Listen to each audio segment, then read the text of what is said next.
Un pied-à-terre flambant neuf pour cultiver la vigne tout en réalisant des économies d'énergie.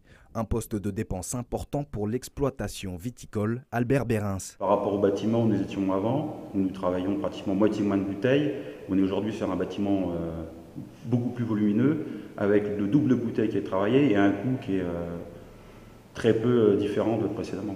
Exemple ici, où le raisin est réceptionné et pressuré. Un bandeau naturel laisse entrer la lumière du jour pour éclairer la pièce. Plus globalement, toute la consommation d'électricité est minutieusement contrôlée.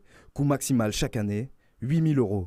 Des capteurs ont été positionnés sur les différents réseaux électriques qui alimentent le bâtiment.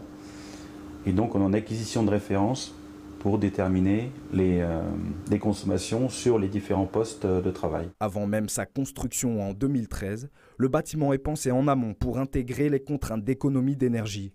Chaque zone de travail, qui constitue le circuit de fabrication du champagne, possède une installation indépendante et adaptée. La cuverie étant régulée, on dit thermorégulée pour réaliser les vinifications, on l'a isolée à la fois sur les murs et notamment aussi au plafond.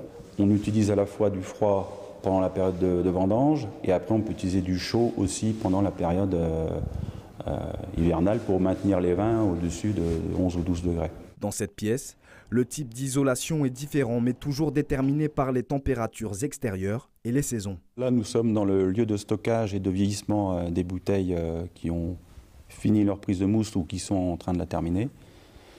Et ici donc nous avons travaillé l'isolation d'une façon un peu différente, puisque nous sommes dans une zone sèche, donc nous n'avons pas les mêmes matériaux au plafond comme isolants, et nous avons des murs qui sont en contact avec la terre à l'extérieur, donc le bâtiment est aussi semi-enterré, ce qui permet des gains thermiques en été lorsqu'il fait chaud dehors, et en hiver lorsqu'il fait froid.